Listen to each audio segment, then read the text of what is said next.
All right. Hi, all.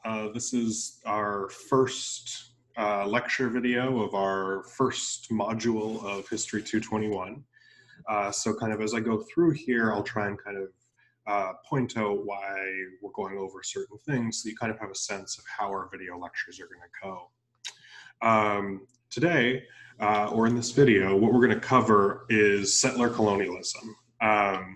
And what we're going to talk about here is kind of the way in which Europeans invade North America in the late 1500s and early 1600s. I encourage you, before you get into this, to make sure that you've done certainly the readings for this module, but ideally also that introductory reading on the New World, which gives you kind of the background of Indigenous North America.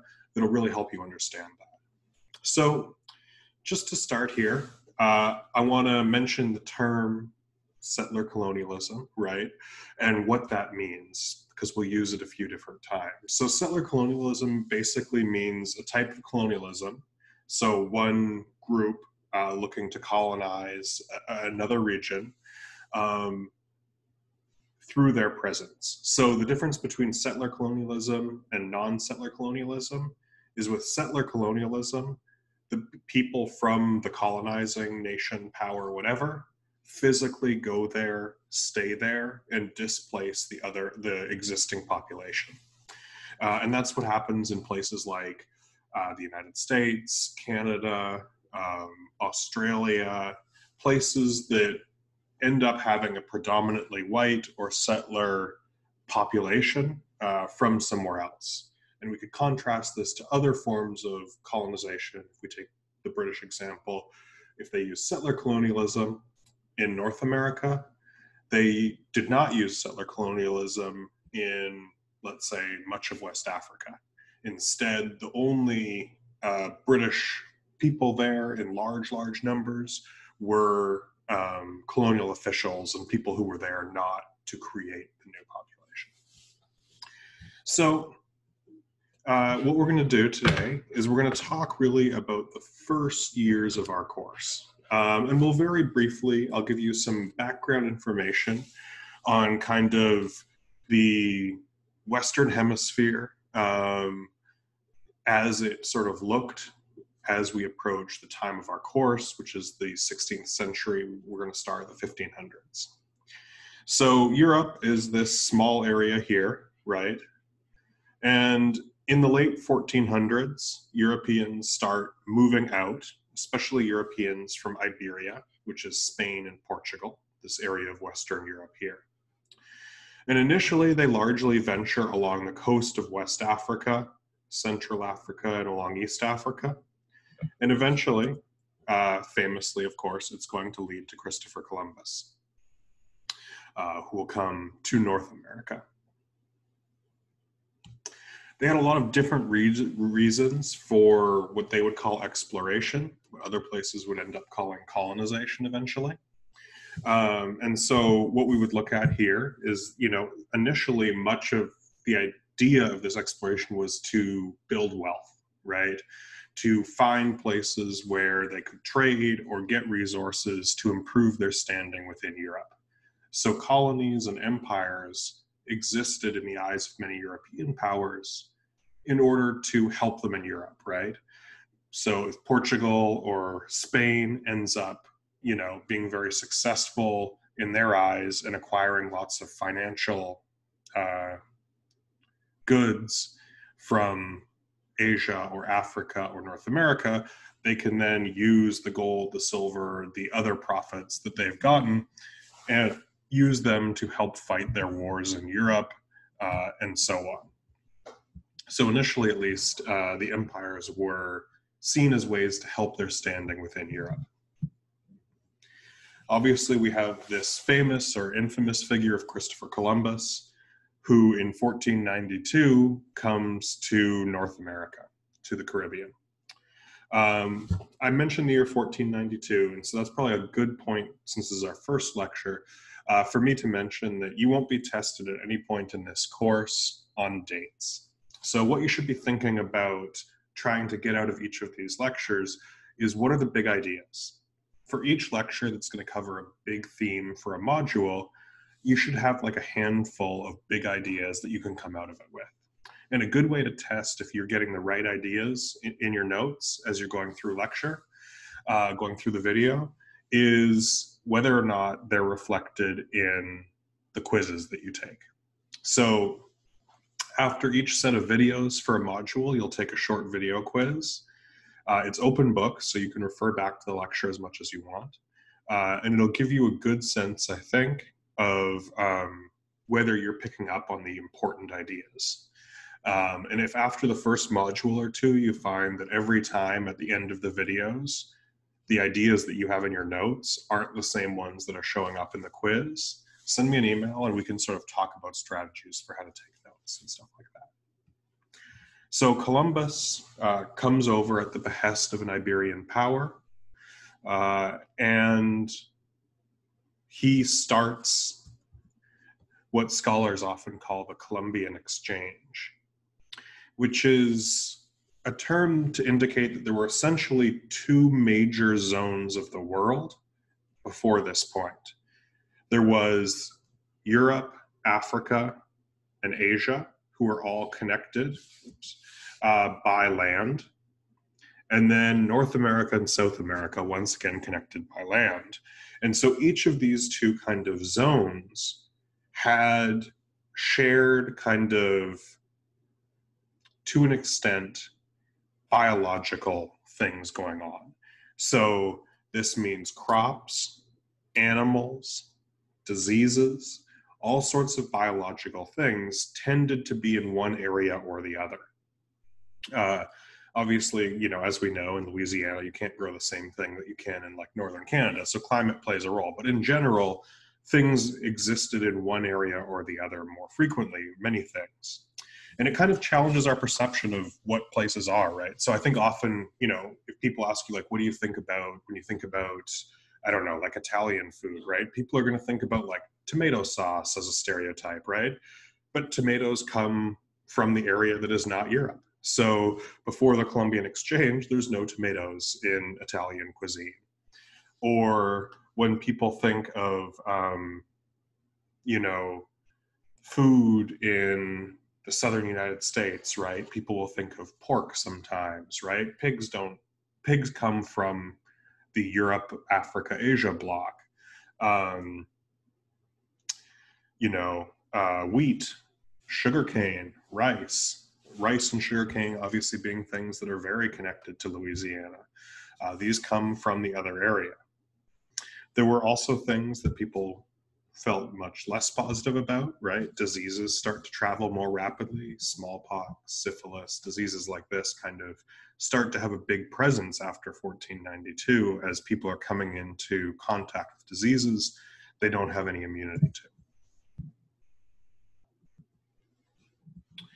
And so when these European powers start coming to the New World, as they called it, they set their sights on the areas that they think are going to be most valuable to them. The areas that they see as most likely to contain precious materials, minerals, metals, gold, silver. You know, many of you have probably heard of, you know, the Spanish conquistadors waging war against Incan powers, which would be down here, or the Mexica Empire or Aztec Empire, which would be up here, and coming away with, you know, treasure ships full of gold and silver. But beyond that, they also sought places where they could do other extractive things, right, beyond mining and simple looting, but where they could enslave indigenous populations and force them to work under plantation kind of systems. And so they took areas that were seen as most hospitable to crops. So you see the areas that they're seizing first, invading first, are the Caribbean, Cuba, Haiti, Puerto Rico. These dates here are the dates in which Europeans invade.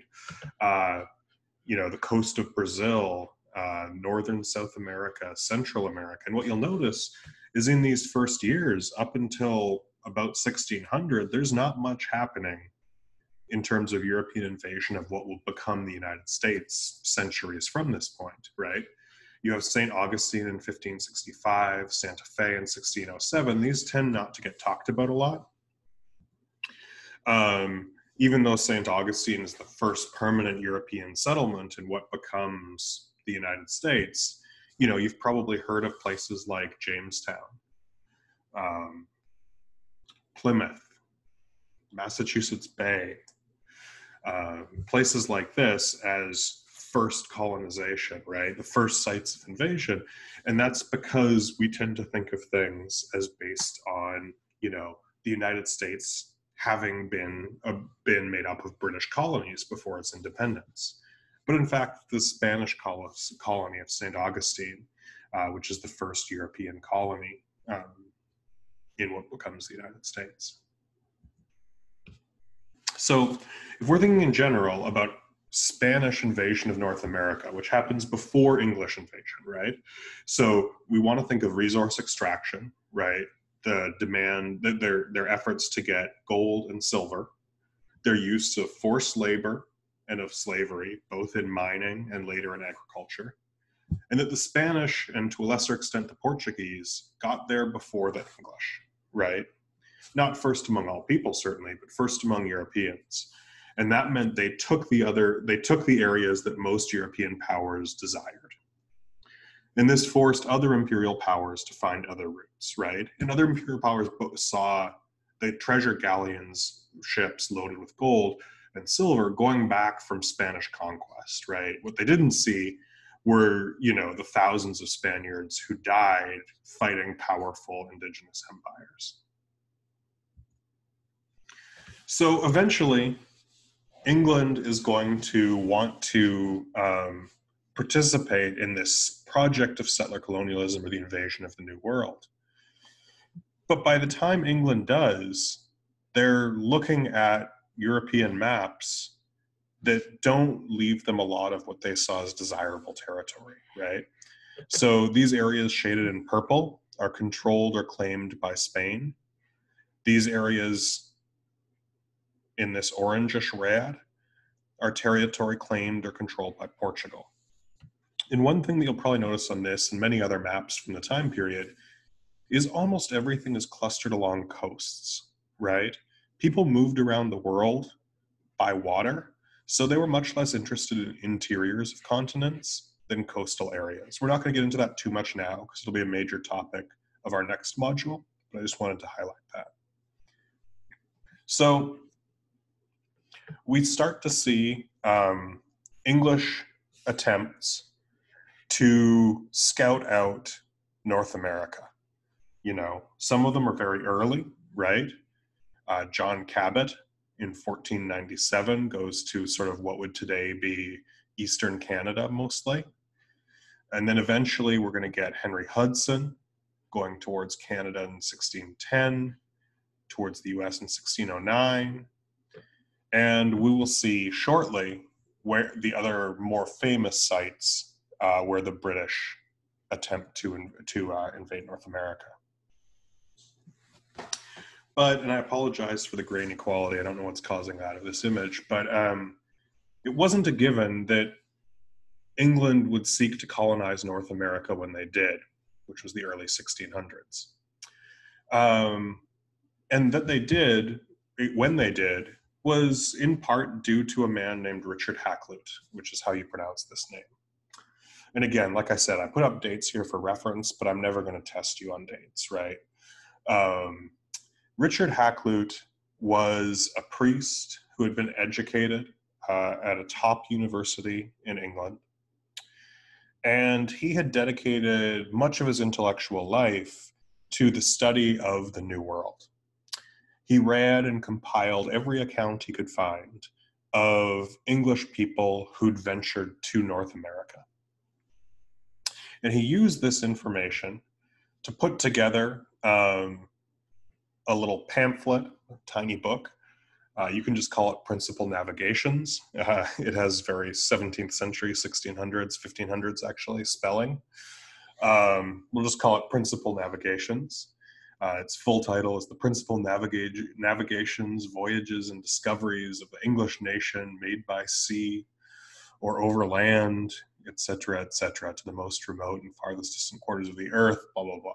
So basically, he's putting together all of these narratives, many of which are fictionalized and sensationalized, in order to get the English public to really want, and really the wealthy English people, to really want and put pressure on government, in this case the crown, the queen, to fund, which was incredibly expensive, attempts to colonize the New World.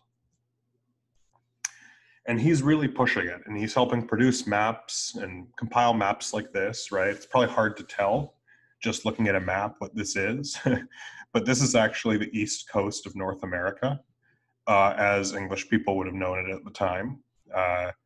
They call Virginia, but it's really like all the way down through like the Gulf Coast here, you can't really see, all the way up to like northern Canada up here.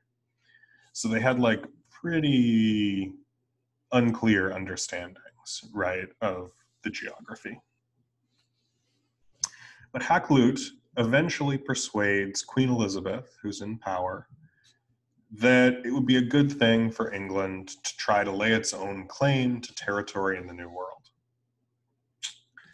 And eventually, the site that England will choose is a place they'll come to call Roanoke, and that people have called in popular culture more recently the Lost Colony, for reasons that will become clear in a second.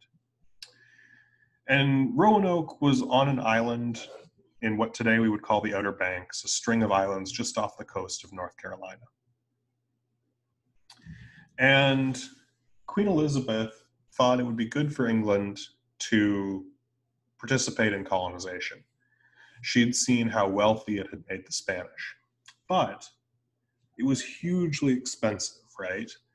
On the order of today, sending people to space, to go across the Atlantic, especially with enough people to establish a colony. So what she does is she makes an agreement with one of the wealthier people in England, this guy, Sir Walter Raleigh, that basically she will use her royal authority as queen, as monarch, to grant him a charter, basically a document, saying that he has title to a huge amount of land, right? Much of North America. And all he has to do is within a few years, establish a permanent colony there. And then all that land will be his, in English eyes at least. But he has to pay for it all. So Raleigh decides to agree with this. He's already very wealthy, but he wants to become wealthier. Not badly enough to risk it himself, though, so he sends other people. And he sends other people across the ocean, and they kind of scout things out and eventually settle on this location at Roanoke, off the coast of North Carolina, as I mentioned, as the place where they want to establish the first permanent English colony. And here's a map that was produced by a guy named John White, who was in several, actually, of the expeditions to Roanoke. And you can sort of see shaded in pink here, this is Roanoke, right? And this is the coast of North Carolina, and here's what we would today call the Outer Banks. This was a map, you don't need to remember the title, they just call it the Virginia Pars map, which is just a Latin phrase. But Roanoke doesn't go totally as planned. You know, initially, there's several expeditions that go. First expedition kind of bails when things get bad. Things usually get bad because the colonists provoke conflict with the Aquascogoc, Aquascogoc, the local indigenous power, and essentially start kidnapping Aquascogoc women, forcing them to flee, forcing the colonists to flee. Eventually, a group of colonists gets there. They want to leave when they've seen how much conflict previous colonists provoked with the Aquascogoc, but the captain who brought them there aboard the ships refuses to take them back and leaves them there. Eventually, things get so bad that one colonist takes a small boat meant for just going along the coast and crosses the Atlantic Ocean in it back to England. But it takes years for him to come back with reinforcements because it's a long story, but basically England has gone to war with Spain at this time and they can't spare any ships. And when they eventually do return with reinforcements, everybody's gone. They don't find bodies. They don't find signs of a fight, a struggle, a battle. Everything seems to be neatly taken down, and they've left. There doesn't seem to be the symbol that they'd arranged they would leave if they had to leave under duress. And there's one cryptic word, Croatoan, etched into a tree, which John White, who's come back with the reinforcement, thinks maybe was related to a place on another island they might have gone to. But there's a hurricane coming that threatens to wreck the reinforcements' ships, and they decide they have to leave. And for centuries, nobody knew what happened to these first colonists. But if we look at this map, there's one imperfection, right, on the left-hand side here. And this imperfection, if we zoom in here, could be something that was common in maps that are, hundreds and hundreds of years old, that they tear and are repaired. But some scholars thought it might be something other than that, and it might be a patch that was covering something.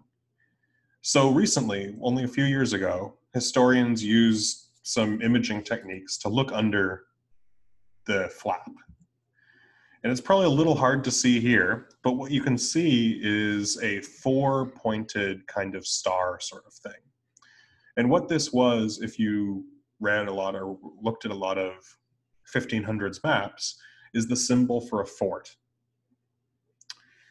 So historians go back and think, well, that's just over here, not so far from Roanoke.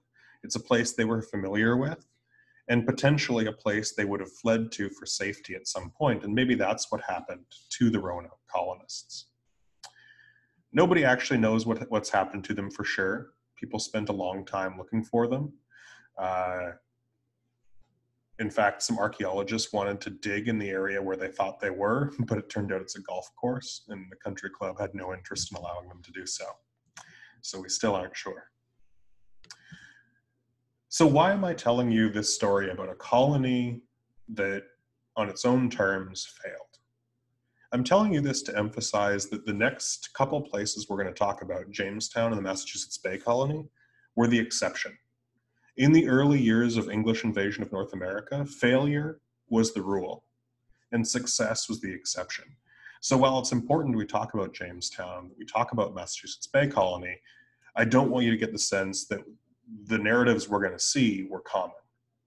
These successes in European terms were unusual, right? More commonly, places struggled. And they struggled because of indigenous power.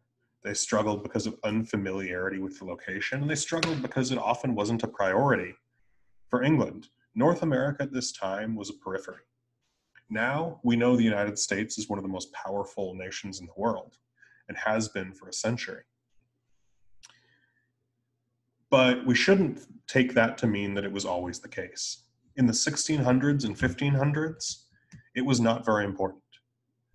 Cuba, Jamaica, Barbados, Haiti, places that produced sugar under slavery, produced so much wealth for European powers that mainland North America was an afterthought until the 1700s. So at that point, we're going to look to one colony that did persist, Jamestown.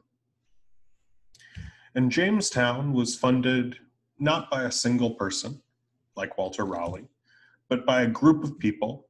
You don't need to remember the term, but they called themselves a joint stock company. Basically, they all invested in a company called the Virginia Company. And their money collectively was used to send colonists to what is today Virginia and what they called Jamestown within Virginia.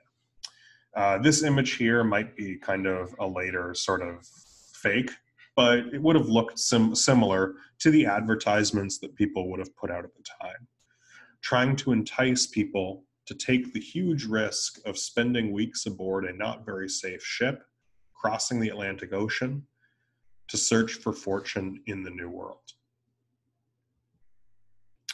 And again, apologies for this being so pixelated. It's just a photograph of the area of what was Jamestown today. In 1607, over 100 English people landed in the coast of Virginia at a place they called Jamestown, naming it after the king, King James at the time. And they were really excited. They thought they'd found a place at Jamestown that was perfect. There didn't seem to be a major Native American power occupying the exact site like there had been at Roanoke. There seemed to be open, clear land and access to water. But it turned out it was not occupied for a reason, and this reason was that it was a malarial swamp, a swamp full of malaria, and not a very healthy place to be. So even though the Virginia Company, which is very financially invested in this project succeeding, they're wanting to find gold there, or at very least a cash crop, they keep sending more colonists, dozens and even 100 or more at a time. But by 1610, 3+ years later, 500 people, 500 white people, Europeans, English people, have come to Jamestown. Only 61 of them are still alive by 1610, right? So that basically means 80% are dead. And if you put this in perspective, these 61 remaining Jamestown colonists were surrounded by a powerful Native American confederacy known as the Powhatan Confederacy, Powhatan. And the Powhatan Confederacy probably had about 14,000 members compared to the 61 colonists at Jamestown. But the Virginia Company kept sending people, more and more people, until eventually their numbers started to grow significantly. And it's at this point that we start to get a lot of cultural images connected to Jamestown, right? So if any of you have seen the Disney movie Pocahontas, here's like a still image from it. This is a highly wrong and fictionalized version of Jamestown, right? Pocahontas, however, was a real historical figure. She was not, however, this figure. This next image I'm about to show you may or may not, probably is not an actual portrait of her, although it's an image sort of from the time. This is a painting of Pocahontas as she actually looked. In reality, Pocahontas, who in the movie is shown having like a romantic relationship with one of these English colonizers, was 11 or 12 years old at the time.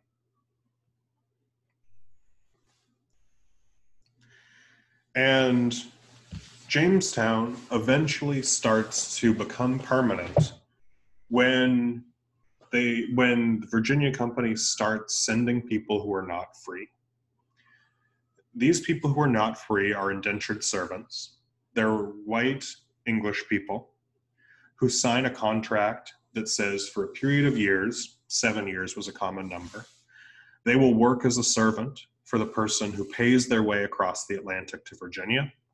If they survive their 7 years, at some points a majority of them did not, they will get a certain amount of land, clothing, a gun, some food. And many people did this because they were coerced into doing it, but others did it freely because in England they had no hope of owning land. Today, people might measure their wealth in terms of the amount of money or assets they have. In England in 1600, they would have measured their wealth in landowning, right? In many places, you couldn't vote without owning land. So the Virginia Company starts forcing indentured servants, essentially, to work in brutal conditions in Jamestown. And these conditions got worse as Jamestown started to get wealthier. So John Rolfe, pictured here, was a wealthy colonist at Jamestown. And John Rolfe had introduced the crop of tobacco in 1612, about 5-6 years after Jamestown's founding. And tobacco is the first point in which Virginia, Jamestown, starts having cash going out. Up to this point, the Virginia Company is pouring money in, and they're not finding gold as they'd hoped, and they're not getting crops that are making money. Finally, tobacco seems to grow really well in Virginia and grows there to this day. Rolfe will actually end up marrying Pocahontas. And a few years later, in 1619, Jamestown colonists will purchase the first Africans forced into unfree labor in the United, or what will become English United States, again, in Spanish Florida. This had been happening earlier.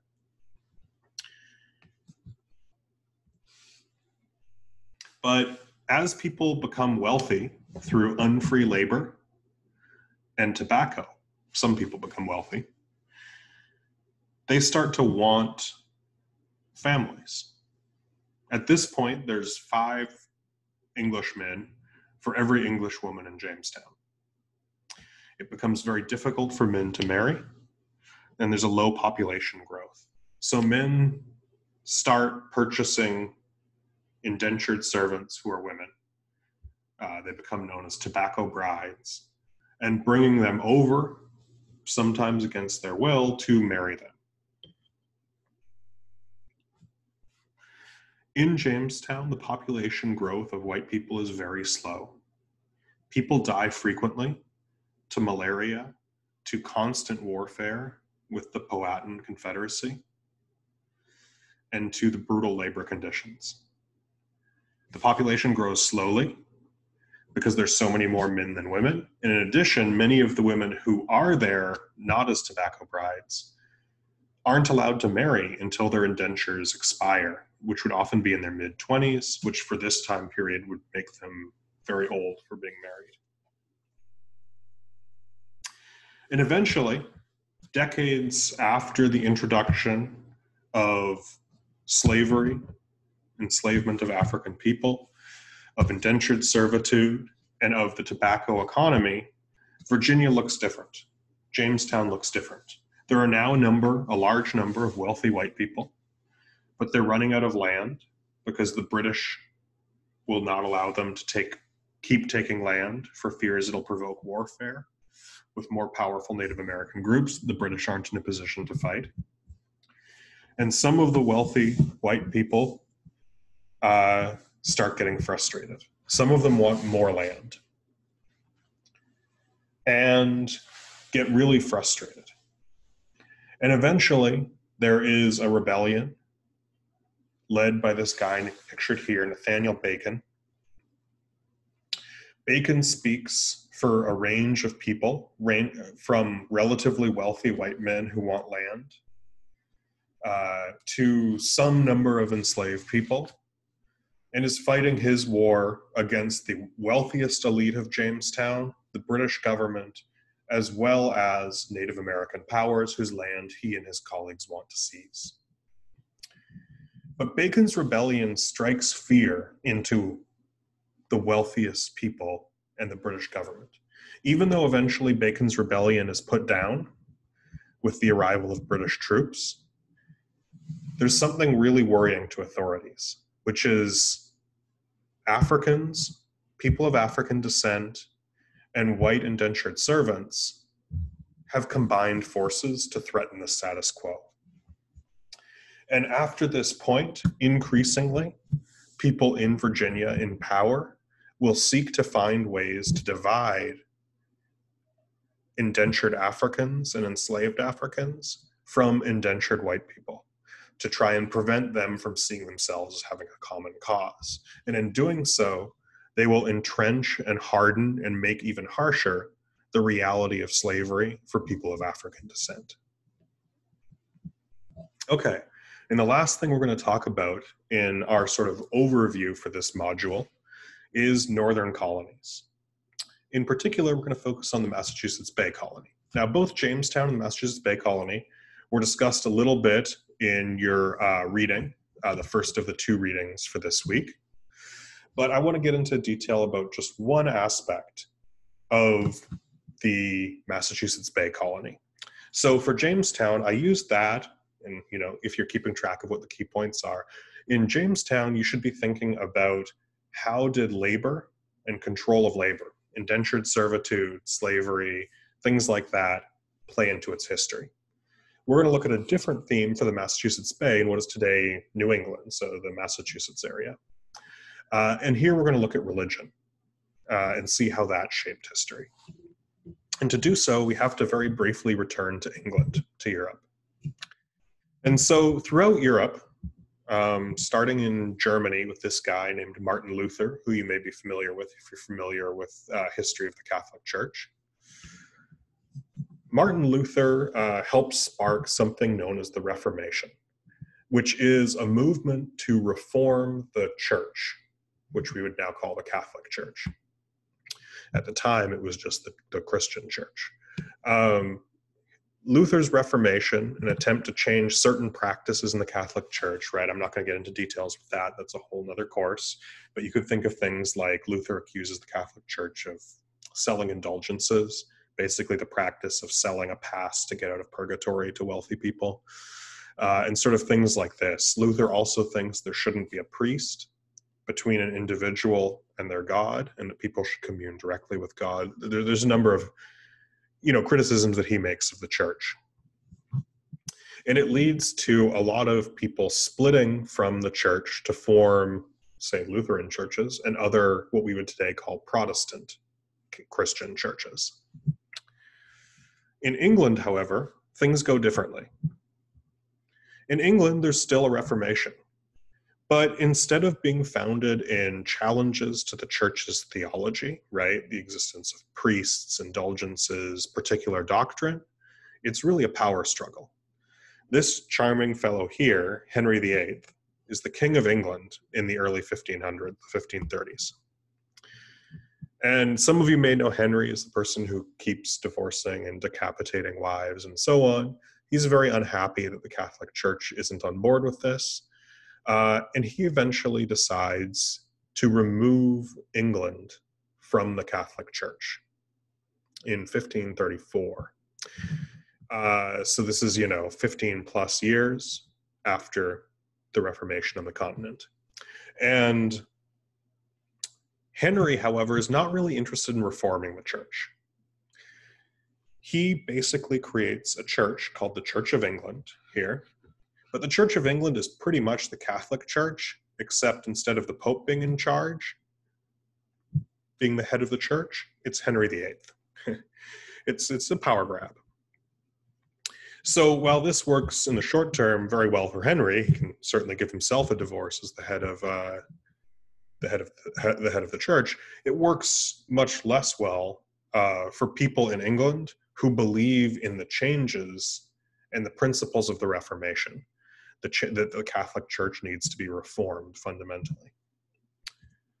And the most vocal opponents are people who call themselves the Puritans. And the Puritans, who take their name from wanting to purify the church, criticize Henry for not making substantive changes, for simply replacing the Pope with himself. And they say that the church needs reforms.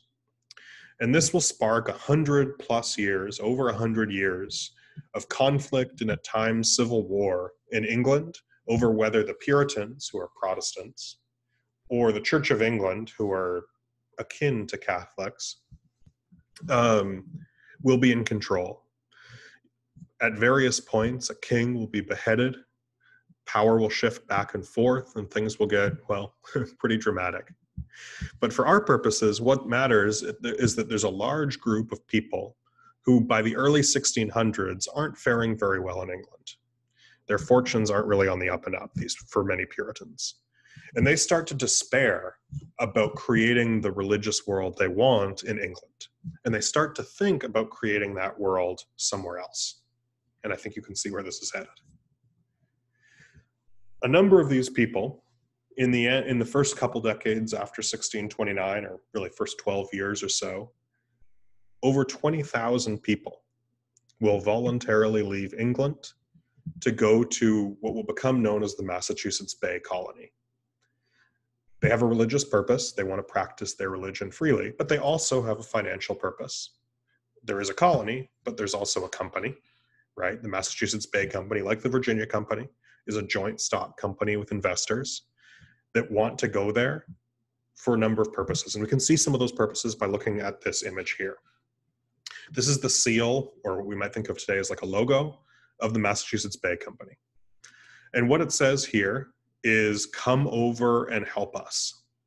And this is coming from a caricature of an indigenous person, right? And it shows the purpose of the Massachusetts Bay Company. Come over and help us means convert us to Christianity. So that speaks to the religious aspect.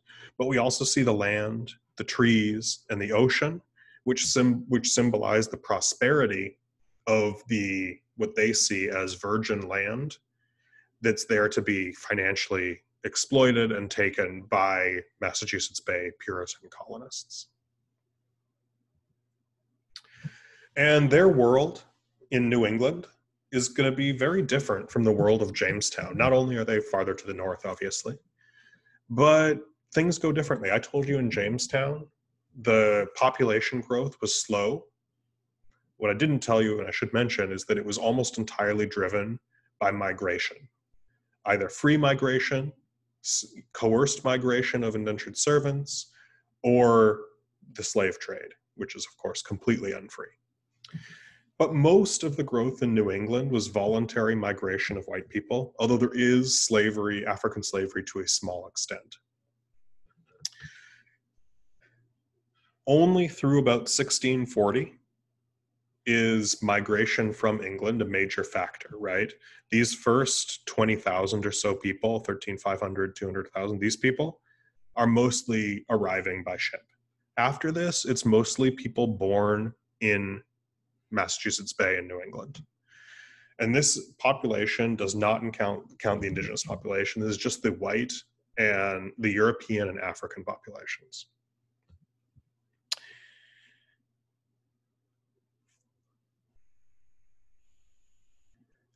So before I get to that last slide, which you probably saw as the Salem witch trials, I want to just briefly characterize what life was like in the Massachusetts Bay Colony for Puritans and their descendants. The initial waves of people, 1620s, 30s, 40s, as I said, they chose to come, which means they probably had a really intense faith and determination to risk and uproot their lives for, yes, they had a financial purpose, but often primarily a religious purpose. So they were very fervent believers. Their faith was really strong.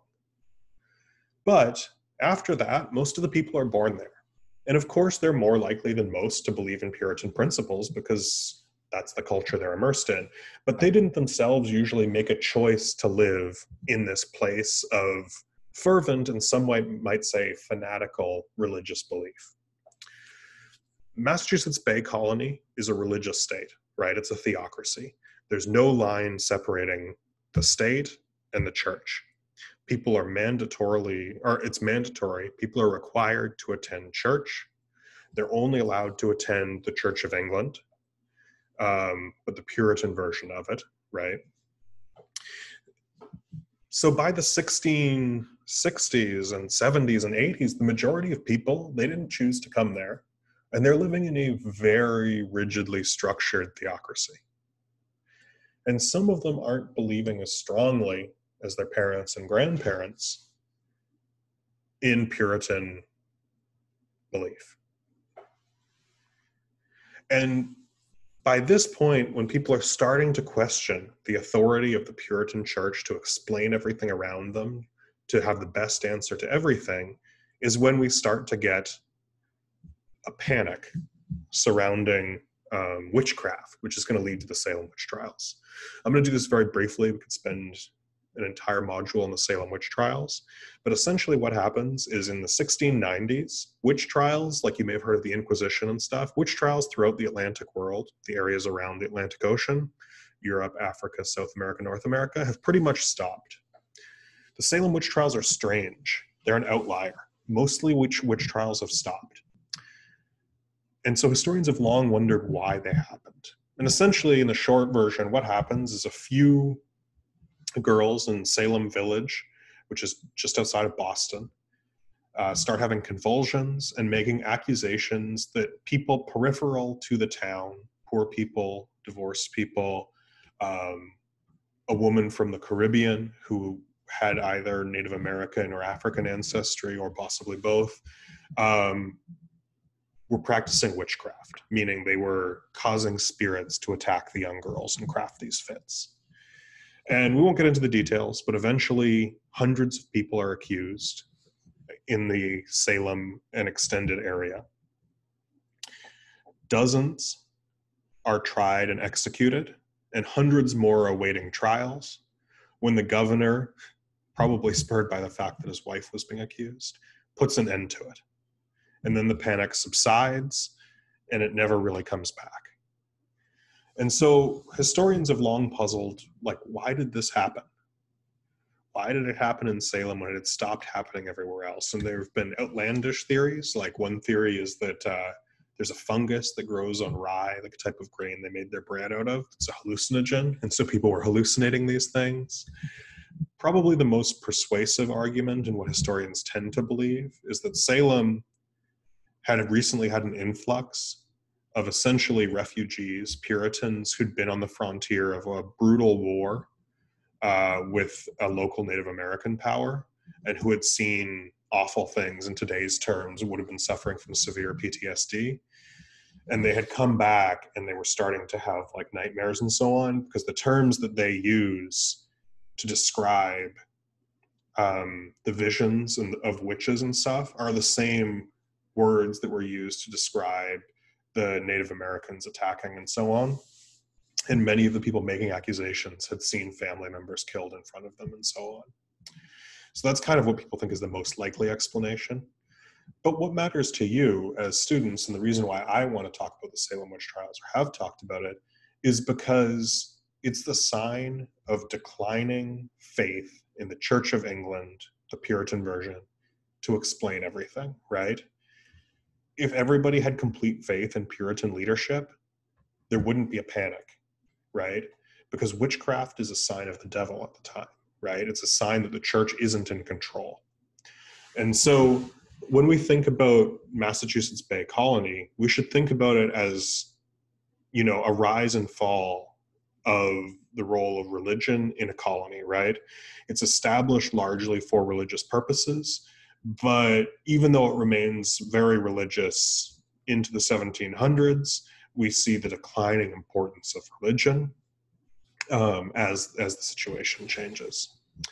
So that's kind of where we're going to finish for this lecture. There'll be a very short case study that kind of challenges some of these things, and then you'll have the short video quiz. But that's the end of your video lecture for Module 1.